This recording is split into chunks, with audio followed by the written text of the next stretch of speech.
How many of you have heard the story of Tha'laba ibn Abdul Rahman radiallahu anh? This story, wallahi, every time I think about this story and I talk about it and I narrate it, it's so difficult not to become emotionally moved by the story. Sit back and relax and walk through the life of a young 13-year-old boy during the time of the Prophet sallallahu alaihi wasallam. His name was Tha'laba radiallahu anhu. He was the messenger boy for the Prophet ﷺ. Anytime the Prophet ﷺ had a message that he wanted to send to another house or another village, he'd call this little boy and say, here, take this message and go to so-and-so's house and deliver it. So he was like this errand boy. One day, the Prophet ﷺ gave him a message and said, go and deliver it to so-and-so's home. So he takes it. Remember, he's a 13-year-old kid. According to some narrations, it's between 13 and 16-year-old. Either way, this is a young kid. So here he is, he takes the message and he starts walking. And it was a real windy day. The breeze was blowing really, really hard.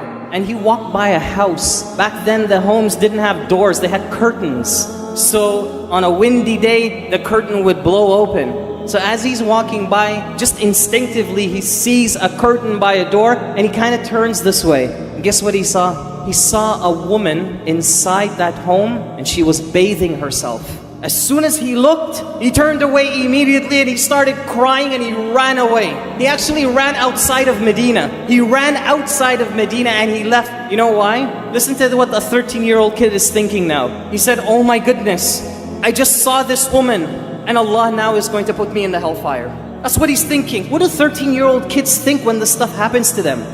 So he's thinking, my God, Allah is going to probably send down a verse against me, so I'm going to run away. I don't want to confront the Prophet ﷺ about this. He runs away. Nobody hears from him again. Eventually, when the Prophet ﷺ is leading the companions in prayer, after a couple days, he notices Tha'laba isn't around anymore. And he says, where is Tha'laba? Where is he? I haven't seen him. Imagine, this is the leader of the ummah. He's concerned about one child. All the companions and all of their problems and issues, he's concerned about this one kid. Where is he? What is the well-being of this child? So everybody's saying, we don't know, Ya Rasulullah. We haven't seen him in a while. The Prophet ﷺ says to Umar and Salman al-Farisi, he says, both of you, go out and find him. Go and look for him. Umar and this other companion, they go out and they start searching for Tha'laba and they go outside of the city of Medina. They come across a shepherd. He has his sheep and his animals and they come across him and they stop at him sort of like a service station. They want to refuel, so they want to get some milk and so on. This shepherd asks Umar, what are you guys doing here?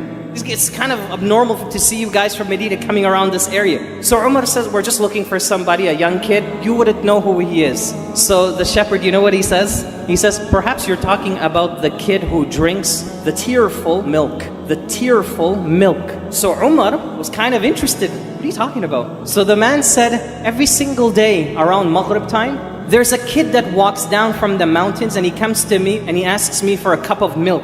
But at the same time, he's always in tears and he's crying. And some of his tears falls into the cup of milk, but he still keeps drinking. So Umar says, how can I see this child? I want to see who he is. He's starting to get curious now. So the man says, if you just stay around, stick around for, until Maghrib and you'll see him, he'll come down. So him and Sahabi al-Farisi, they sit behind a brick and they're waiting. They're scoping out the place. Guess what happens around Maghrib time? This little boy comes down and he's crying and crying and crying.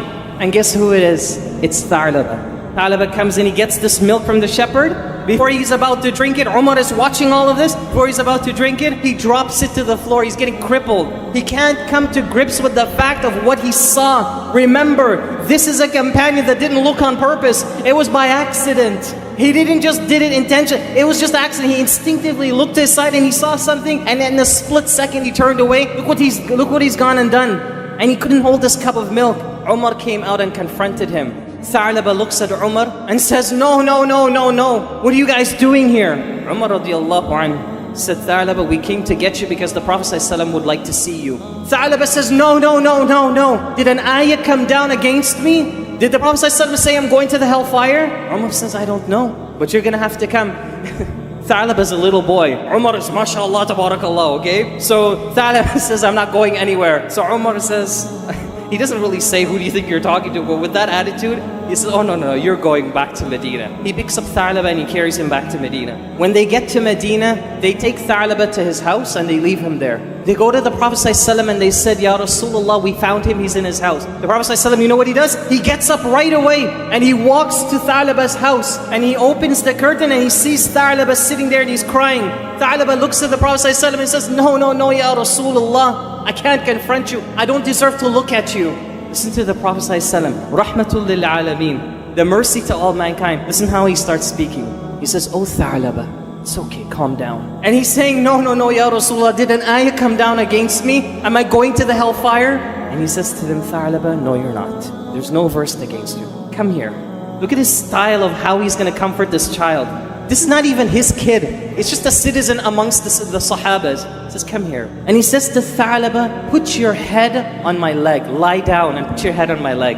Listen to what Tha'laba says. Ya Rasulullah, this head is filled with so much sin and corruption, it doesn't deserve to lie down on the thigh of the Prophet of Allah sallallahu alaihi wasallam. This is a 13-year-old kid, okay? Prophet says, it's okay, just come. Tha'laba comes quietly and he lays down on the Prophet ﷺ. It's like a father-son moment now. And Prophet ﷺ puts his hand on Tha'laba and says, Tha'laba, what do you want? What's going to make you feel better? And Tha'laba is crying and he says, Ya Rasulullah, I just want to know that Allah has forgiven me for what I did. And Prophet ﷺ says to Tha'laba, Allah has forgiven you, don't worry. Guess what happened to Tha'laba? His whole body started shivering. The Prophet ﷺ is looking at him and said, Tha'laba, tell me, what's happening to you? And says, Ya Rasulullah, I feel as though there are ants walking through my bones. And the Prophet ﷺ says, oh Tha'laba, say the Shahada, because death is coming to you right now. Imagine this kid, what happened to him, where he went and where he is at this moment. He's dying on the lap of the Prophet ﷺ. And he starts shaking. And before you know it, after a few moments later, Tha'laba dies. He went from a kid that seen something that he thought was the end of the world for him. He started to repent and felt bad and felt horrible about himself. He came back and here he is, he dies on the lap of the Prophet of Allah sallallahu alaihi wasallam. The Prophet ﷺ picks him up, shrouds him, prays the janazah over him. On the day of the funeral, they saw the Prophet sallallahu alaihi wasallam walking on his toes. He's kind of tiptoeing and he's walking. Umar radiallahu anhu, he saw the Prophet ﷺ do this and he said, Ya Rasulullah, you're walking on the tip of your toes, but we the people, we've given you so much space to walk. Why are you doing that? Because he was doing it in such a manner as though it was very crowded. The Prophet ﷺ looks at Umar and says, oh Umar, the reason why I am walking like this today is because there are so many angels present at the funeral of Tha'laba, I don't have a place to move. You see what happened? Where he went? Where is our life today? When we see something haram, when you just like you turn on the news or something and you look at the screen. A lot of the kids have Facebook today. What are kids doing today? Look at your role model. Look at this 13-year-old Tha'laba radiallahu anhu, what he does. All because by accident he saw something haram.